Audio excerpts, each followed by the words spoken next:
Hello दोस्तों, नमस्कार। स्वागत है आपका द ओल्ड स्ट्रीट में और आप सुन रहे हैं एक प्रसिद्ध उपन्यास गुनाहों का देवता, जो कि धर्मवीर भारती जी ने लिखी है। इसके 4 पार्ट मैं ऑलरेडी अपलोड कर चुकी हूँ और आज मैं पढ़ने वाली हूँ इसका 5वां पार्ट। दूसरे दिन जब चंदर डॉक्टर शुक्ला के यहाँ निबंध की प्रतिलिपि लेकर पहुंचा तो 8 बज चुके थे। 7 बजे तो चंदर की नींद ही खुली थी और जल्दी से वह नहा धोकर साइकिल दौड़ाता भगाता हुआ कहीं भीषण की प्रतिलिपि पहुंचने में देर न हो जाए। जब वह बंगले पर पहुंचा तो धूप फैल चुकी थी।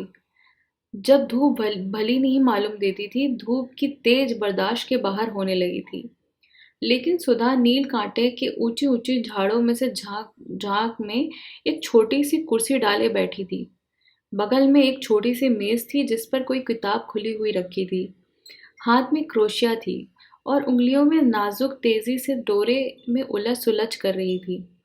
हल्के बादामी रंग की इकलाई हुई लहराती हुई धोती, नारंगी और काली तिरछी धारियों की कलफ किया हुआ चुस्त ब्लाउज और एक कंधे पर उभरा हुआ एक पफ, ऐसा कुछ लग रहा था जैसे कि बाह में कोई रंगीन तितली आकर बैठ गई हो और सिर्फ उसका एक पंखा उठा हो। अभी अभी शायद नहा कर उठी थी, क्योंकि शरद की खुशनुमा धूप की तरह हल्के सुनहरे बाल पीठ पर लहरा रहे थे। नील कांटों की टहनियां उनको सुनहली लहरें समझकर अठखेलियां कर रही थी। चंदर की साइकिल जब अंदर दिख पड़ी तो सुधा ने उधर देखा, लेकिन कुछ भी ना कहकर फिर अपनी क्रोशिया बुनने में लग गई। चंदर सीधा चंदर सीधा पोर्टिको में गया और अपनी साइकिल रखकर भीतर चल आया, डॉक्टर शुक्ला के पास। स्टडी रूम में, बैठक में, सोने के कमरे में कहीं भी नहीं, डॉक्टर शुक्ला कहीं नजर नहीं आए। हार कर वह बाहर आया तो देखा मोटर अभी गराज में है। तो वे कहाँ जा सकते थे? और सुधा को तो देखिए क्या अकड़ी हुई बैठी है आज, जैसे चंदर को जानती ही नहीं। चंदर सुधा के पास गया। सुधा का मुंह और भी लटक गया। डॉक्टर साहब कहाँ हैं? चंदर ने पूछा। हमें क्या मालूम? सुधा ने क्रोशिया से बिना निगाह उठाए हुए जवाब दिया। तो किसे मालूम होगा? चंदर ने डांटते हुए कहा। हर वक्त मजाक हमें अच्छा नहीं लगता। काम की बात का उस तरह जवाब नहीं देना चाहिए। उनके निबंध की लिपि देनी है या नहीं? हाँ हाँ, देनी है। तो मैं क्या करूं? नहा रहे होंगे। अभी कोई ये तो नहीं है कि तुम निबंध की लिपि लाए हो तो वो कोई नहाए धोए ना, बस सुबह से बैठा करे कि अब निबंध आ रहा है, अब निबंध आ रहा है। सुधा ने मुंह बनाकर आंखें नचाते हुए कहा। तो सीधे क्यों नहीं कहती कि नहा रहे हैं? चंदर ने सुधा के गुस्से पर हंसकर कहा। चंदर की हंसी पर तो सुधा का मिजाज और भी बिगड़ गया और अपनी क्रोशिया उठाकर और किताब बगल में दबाकर वह उठकर अंदर चल दी। उसके उठते ही चंदर आराम से उस कुर्सी पर बैठ गया और मेज पर टांग फैलाकर बोला, आज मुझे बहुत गुस्सा चढ़ा है। खबरदार कोई बोलना मत। सुधा जाते जाते मुड़कर खड़ी हो गई। हमने कह दिया चंदर एक बार कि हमने ये सब बातें अच्छी नहीं लगती। जब देखो तुम चिढ़ा करते हो, सुधा ने गुस्से से कहा। नहीं, चिढ़ेंगे नहीं तो पूजा करेंगे। तुम अपने मौके पर छोड़ देती हो, चंदर ने उसी लापरवाही से कहा। सुधा गई नहीं, वही घास पर बैठ गई और किताब खोलकर पढ़ने लगी। जब 5 मिनट तक कुछ नहीं बोली तो चंदन ने सोचा आज कुछ गंभीर बात है। सुधा, उसने बड़े दुलार से पुकारा। सुधा।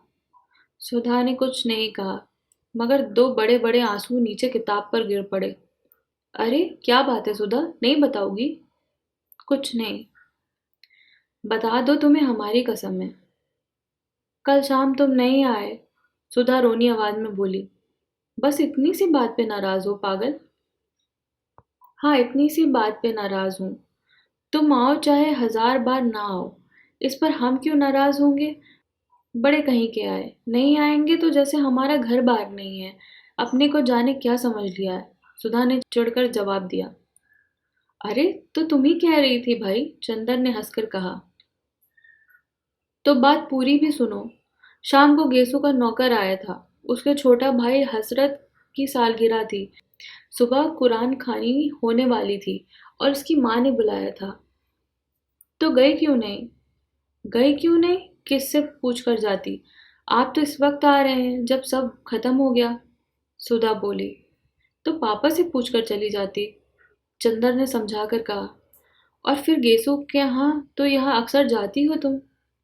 तो आज तो डांस भी करने के लिए कहा था उसने। फिर बाद में तुम कहते सुधा तुम्हें ये नहीं करना चाहिए था, वो नहीं करना चाहिए था, लड़कियों को ऐसे रहना चाहिए वैसे रहना चाहिए, और बैठ के उपदेश पिलाते और नाराज होते। बिना तुमसे पूछे हम कहीं सिनेमा पिकनिक जलसों में गए हैं कभी? और फिर उसके दो आंसू टपक पड़े। पगली कहीं की, इतनी सी बात पर रोना क्या? किसी के हाथ कुछ उपहार भेज दो और फिर किसी मौके पे चली जाना।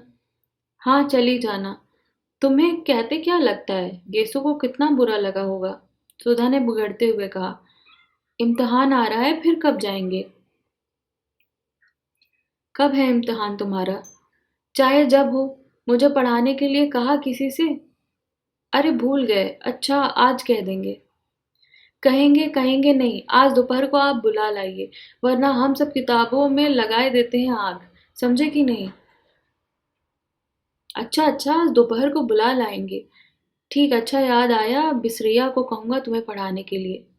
उसे रुपए की जरूरत भी है। चंदन ने छुटकारे का कोई रास्ता ना पाकर कहा। आज दोपहर से जरूर से।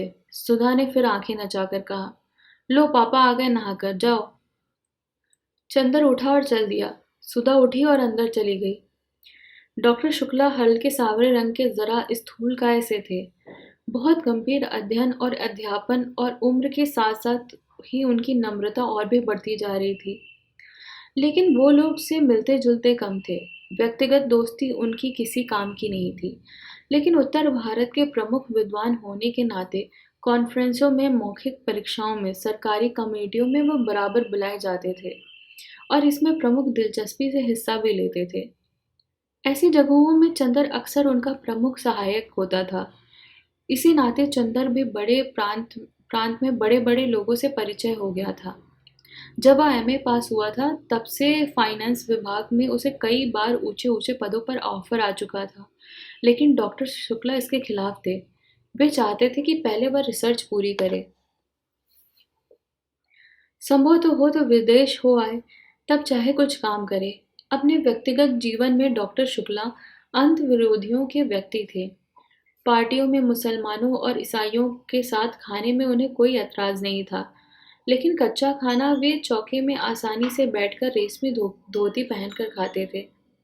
सरकार को उन्होंने सलाह दी थी कि साधुओं और सन्यासियों को जबरदस्ती काम में लगाया जाए और मंदिरों की जायदादें जब्त कर ली जाए। लेकिन सुबह घंटे भर तक पूजा पूजा जरूर करते थे। पूजा पाठ, खान पान, जात पात के पक्के हामी। लेकिन व्यक्तिगत जीवन में कभी यह नहीं जाना कि उनका कौन शिष्य ब्राह्मण है, कौन बनिया, कौन खत्री, कौन कायस्थ। नहाकर वे आ रहे थे और दुर्गा सप्तमी का कोई श्लोक गुनगुना रहे थे। कपूर ने देखा तो रुक गए और बोले, हेलो, हो गया टाइप? जी हाँ। कहाँ कराया टाइप? मिस डिक्रूज के यहाँ। अच्छा, वो अच्छी लड़की है। अब तो बहुत बड़ी हुई होगी, अभी शादी नहीं हुई। मैंने तो सोचा वह मिले या ना मिले। नहीं, वह यही है, शादी हुई फिर तलाक हो गया। अरे, तो अकेले रहती है? नहीं, अपने भाई के साथ, बर्टी के साथ। अच्छा, और बर्टी की पत्नी अच्छी है? वह मर गई। राम राम, तब तो घर ही बदल गया होगा। पापा पूजा के लिए सब सामान बिछा दिया है। सहसा सुधा बोली। अच्छा चंदर, मैं पूजा कराऊं जल्दी से, तुम चाय पी चुके? जी हाँ। अच्छा, तो मेरी मेज पर एक चार्ट है, जरा इसको ठीक करके देखो, तब तक मैं आया। चंदर स्टडी रूम में गया और मेज पर बैठ गया। उतार कर उसने खूंटी पर टांग दिया और नक्शा देखने लगा। पास में एक छोटी सी चीनी के प्याले में चाइना इंक रखी थी और मेज पर पानी। उसने 2 बूंद पानी डालकर चाइना इंक घिसनी शुरू की। इतने में सुधा कमरे में दाखिल। ए सुनो, उसने चारों ओर देखकर बड़े शंकित स्वरों में कहा और फिर झुककर चंदर के कान के पास मुंह लगाकर कहा, चावल की नान खटाई खाओगे? ये क्या भला है? चंदर ने इंक घिसते घिसते पूछा। बड़ी अच्छी चीज होती है, पापा को बहुत अच्छी लगती है। आज हमने सुबह ही अपने हाथ से बनाई थी। ए खाओगे? सुधा ने बड़े दुलार से पूछा। ले आओ, चंदर ने कहा। ले आए हम, लो। और सुधा ने अपने आंचल में लिपटी हुई 2 नान खटाई निकालकर मेज पर रख दी। अरे तस्तरी में क्यों नहीं लाई? सब धोती में घी लग गया। इतनी बड़ी हो गई, सहूर जरा भी नहीं है। चंदर ने बिगड़कर कहा। छिपा कर लाए हैं, फिर ये सक्रिय होती है कि नहीं? चौके से बाहर कैसे लाते? तुम्हारे लिए तो लाए हैं और तुम ही बिगड़ रहे हो। अंधे को नून दो, अंधा कहे मेरी आंख फोड़े। सुधा ने मुंह बनाकर कहा, खाना है कि नहीं? हाथ में तो हमारी स्याही लगी है, चंदन ने बोला। हम अपने हाथ से नहीं खिलाएंगे, हमारा हाथ जूठा हो जाएगा। और राम राम, पता नहीं तुम रेस्टोरेंट में मुसलमान के हाथ का खाते होगे, थू थू। चंदर हंस पड़ा सुधा की इस बात पर और उसने पानी में हाथ डुबोकर बिना पूछे सुधा के आंचल में पोंछ दिया। स्याही की और बेतलकुफी से नान खटाई खाने लगा। बस अब धोती का किनारा रंग दिया और यही पहनना है हमें दिन भर, सुधा ने बिगड़कर कहा। खुद नान खटाई छिपा कर लाई और घी लग गया तो कुछ नहीं, और हमने स्याही पोंछ दी तो मुंह बिगड़ गया। चंदन ने मैपिंग पेन में इंक लगाते हुए कहा। हाँ, अभी पापा देखें तो और बिगड़ पड़े कि धोती में घी स्याही सब लगाए रहती है, तुम्हें क्या? और उसने स्याही लगा हुआ छोर कसकर कमर में खोस लिया। छी, वह घी में तरी छोरी कमर में खोस ली, गंदी कहीं की। चंदन ने चार्ट की लाइनें ठीक करते हुए कहा। गंदी है तो तुमसे मतलब? और मुंह चिढ़ाते हुए सुधा कमरे में चली गई। चंदर चुपचाप बैठा चार्ट दुरुस्त करता रहा। उत्तर भारत के पूर्वी जिला बलिया, आजमगढ़, बस्ती, बनारस आदि में बच्चों की मृत्यु संख्या का ग्राफ बना था और एक और उनके नक्शे पर बिंदुओं की एक सघनता से मृत्यु संख्या का निर्देश करना था। चंदर की एक आदत थी कि वह काम में लगता था तो वो भूत की तरह लगता था। फिर उसे दीन दुनिया की खबर ही नहीं रहती थी। खाना पीना तन बदन किसी का होश नहीं रहता। इसका एक कारण है। चंदर उन लड़कों में से था जिनकी जिंदगी बाहर से बहुत हल्की फुल्की होते हुए भी अंदर से बहुत गंभीर और अर्थमयी होती है, जिनके सामने एक स्पष्ट उद्देश्य और लक्ष्य होता है। बाहर से चाहे जैसे होने पर भी आंतरिक सत्य के प्रति घोर ईमानदारी यह इन लोगों की विशेषता होती है, और सारी दुनिया के प्रति अगंभीर और उच्छल होने पर भी जो चीज़ें इनकी लक्ष्य परिधि में आ जाती है, उनके प्रति उनकी गंभीरता साधना और पूजा बन जाती है। इसलिए बाहर से इनका व्यक्तित्व और सारी दुनिया के प्रति निरपेक्ष और लापरवाह दिखने पर भी वह अंतर मन से समाज, युग और अपने आसपास के जीवन और व्यक्तियों के प्रति अपने को बेहद उत्तरदायी अनुभव करता है। वह देशभक्त भी था और शायद समाजवादी भी, पर अपने तरीके से। वह खद्दर नहीं पहनता था, कांग्रेस का सदस्य नहीं था, जेल नहीं गया था, फिर भी वह अपने देश को प्यार करता था, बेहद प्यार। उसकी देशभक्ति, उसकी समाजवाद, सभी उसके अध्ययन और खोज में समा गया था। वह यह नहीं जानता था कि समाज के सभी स्तंभों का स्थान अपना अलग-अलग होता है। अगर सभी मंदिरों में कंगूरे के फूल बनाने की कोशिश करने लगे, तो नींव की ईंट और सीढ़ी का पत्थर कौन बनाएगा? और वह जानता था कि अर्थशास्त्र वह पत्थर है जिस पर समाज के सारे भवनों का बोझ है। और उसने निश्चय कर लिया था कि अपने देश, अपने युग के आर्थिक पहलुओं को वह खूब अच्छी तरह से, अच्छे ढंग से विश्लेषण करके देखेगा। और उसे आशा थी कि वह एक दिन ऐसा समाधान खोज लेगा कि मानव की बहुत सी समस्याएं हल हो जाएंगी। और आर्थिक और राजनीतिक क्षेत्रों में अगर आदमी खूंखार जानवर बन गया है, तो एक दिन दुनिया उसकी आवाज़ पर एक देवता बना सकेगी। इसलिए जब वह बैठकर कानपुर की मिलों में मजदूरों के वेतन का चार्ट बनाता था, या उपयुक्त साधनों के अभाव में मर जाने वाले गरीब औरतों और बच्चों का लेखा जोखा करता था, तो उसके सामने अपना करियर, अपनी प्रतिष्ठा, अपनी डिग्री का सपना नहीं होता था। उसके मन में उस वक्त वैसा संतोष होता था जो किसी पुजारी के मन में होता है, जब वह अपने देवता की अर्चना के लिए धूप दीप नैवेद्य सजाता है। बल्कि चंदर थोड़ा भावुक था। एक बार तो जब चंदर ने अपने रिसर्च के सिलसिले में यह पढ़ा कि अंग्रेज़ों ने अपनी पूंजी लगाने और अपना व्यापार फैलाने के लिए किसी तरह मुर्शिदाबाद से लेकर रोहतक तक हिंदुस्तान के गरीब से गरीब और अमीर से अमीर बाशिंदों को अमानुषता से लूटा और फिर वह फूट फूट कर रो पड़ा। लेकिन इसके बावजूद उसने राजनीति में कभी डूबकर हिस्सा नहीं लिया, क्योंकि उसने देखा है, उसके जो भी मित्र राजनीति में गए, वे थोड़े दिन बाद बहुत प्रसिद्धि और प्रतिष्ठा पा गए, मगर आदमीयता खो बैठे। अपने अर्थशास्त्र के बावजूद वह यह समझता था कि आदमी की जिंदगी सिर्फ आर्थिक पहलू तक सीमित नहीं, और वह यह भी समझता था कि जीवन को सुधारने के लिए सिर्फ आर्थिक ढांचा बदल देने भर की जरूरत नहीं है। उसके लिए आदमी का सुधार करना होगा, व्यक्ति का सुधार करना होगा, वरना एक भरे पूरे और वैभवशाली समाज में भी आज के से अस्वस्थ और पार्श्विक मृत्यु वाले व्यक्ति रहेंगे तो दुनिया ऐसी लगेगी जैसे एक खूबसूरत सजा सजाया महल जिसमें कीड़े और राक्षस रहते हैं। वह यह भी समझता था कि वह जिस तरह से दुनिया का सपना देखता है, वह दुनिया आज भी किसी एक राजनीतिक क्रांति और किसी भी विशेष पार्टी की सहायता मात्र से नहीं बन सकती। उसके लिए आदमी को अपने को बदलना होगा, किसी समाज को बदलने से काम नहीं चलेगा। इसलिए वह अपने व्यक्ति के संसार में निरंतर लगा करता था और समाज के आर्थिक पहलू को समझने की कोशिश करता रहता था।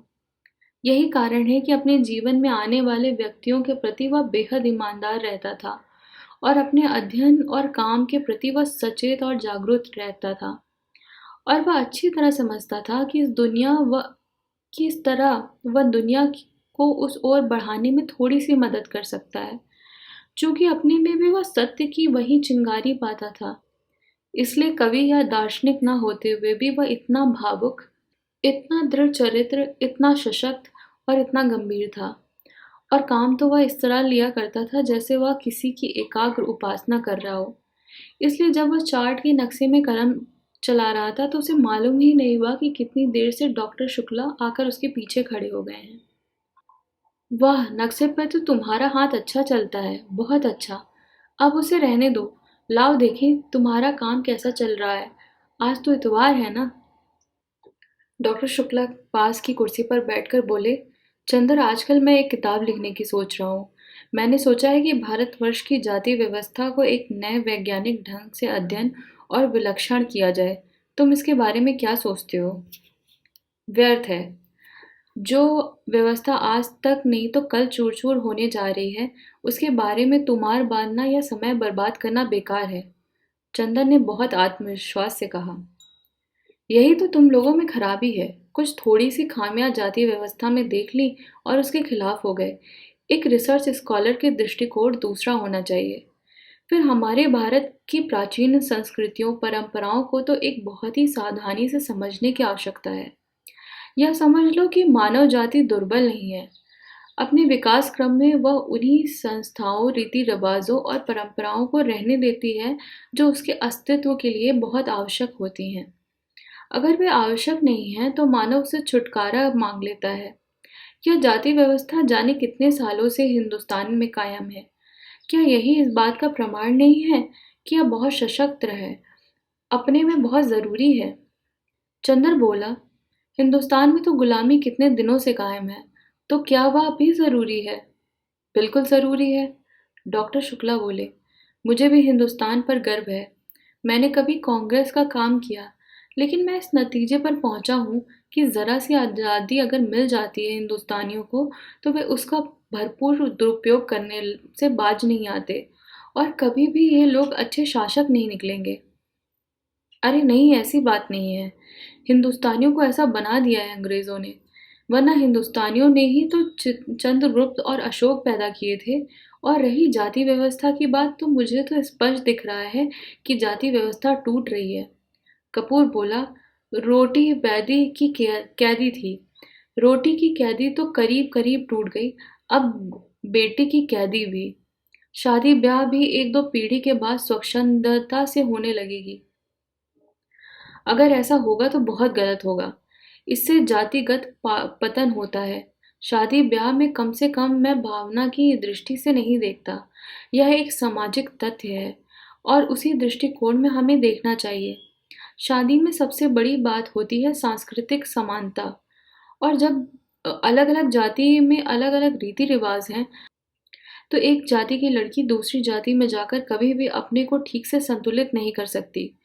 और फिर एक बनिया की व्यापारिक प्रवृत्तियों की लड़की और एक ब्राह्मण का अध्ययन वृत्ति लड़का इनकी संतान का इधर विकास नहीं कर सकती, न उधर।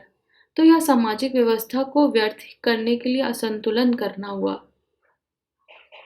हाँ, लेकिन विवाह तो आप केवल समाज के दृष्टिकोण से क्यों देखते हैं? व्यक्ति के दृष्टिकोण से भी देखिए। अगर दो विभिन्न जाति के लड़के-लड़की अपना मानसिक संतुलन ज़्यादा अच्छा कर सकते हैं, तो क्यों ना विवाह की इजाज़त दी जाए? ओह! एक व्यक्ति के सुझाव के लिए हम समाज का क्यों नुकसान पहुँचाएँ? और इसका क्या निश्चय है कि विवाह के समय या दोनों के में मानसिक संतुलन है, तो विवाह के बाद भी रहेगा। मानसिक संतुलन और प्रेम जितना अपने मन पर आधारित होता है, उतना ही बाहरी परिस्थितियों पर भी। क्या जाने ब्याह के वक्त किस परिस्थितियों का दोनों के मन में कितना प्रभाव है और उसके बाद संतुलन रह पाता है या नहीं। और मैं तो लव मैरिज प्रेम विवाह को असफल होते हुए ही देखा है। बोलो है या नहीं? डॉक्टर शुक्ला ने कहा। हाँ, प्रेम विवाह अक्सर असफल होते हैं, लेकिन संभव है वह प्रेम ही ना होता हो। जहाँ सच्चा प्रेम होगा, वहाँ कभी असफल विवाह नहीं होंगे। चंदर ने बहुत साहस करके कहा। ओह! ये सब साहित्य की बातें हैं। समाजशास्त्र के दृष्टिकोण से या वैज्ञानिक दृष्टि से देखो। अच्छा खैर, अभी मैंने उसकी रूपरेखा बनाई है। लिखूँगा तो तुम सुनते चलना। लाओ वह निबंध कहाँ है? डॉक्टर शुक्ला बोले। चंदर उन्हें टाइप की हुई प्रतिलिपि दे दी। उलट-पलट कर डॉक्टर शुक्ला ने देखा और कहा, ठीक है, अच्छा चंदर, अपना काम इधर ठीक-ठीक कर लो। अगले इतवार को लखनऊ कॉन्फ्रेंस में चलना है। अच्छा, कार पर चलेंगे या ट्रेन से? ट्रेन से। अच्छा। घड़ी देखते हुए उन्होंने कहा, अब मैं ज़रा काम से चल रहा हूँ, तुम यह चार्ट बना डालो और एक निबंध लिख डालना। पूर्वी जिलों में शिशु मृत्यु। प्रांत के स्वास्थ्य विभाग ने भी एक पुरस्कार घोषित किया है। डॉक्टर शुक्ला चले गए। चंदर ने फिर से चार्ट में हाथ लगाया।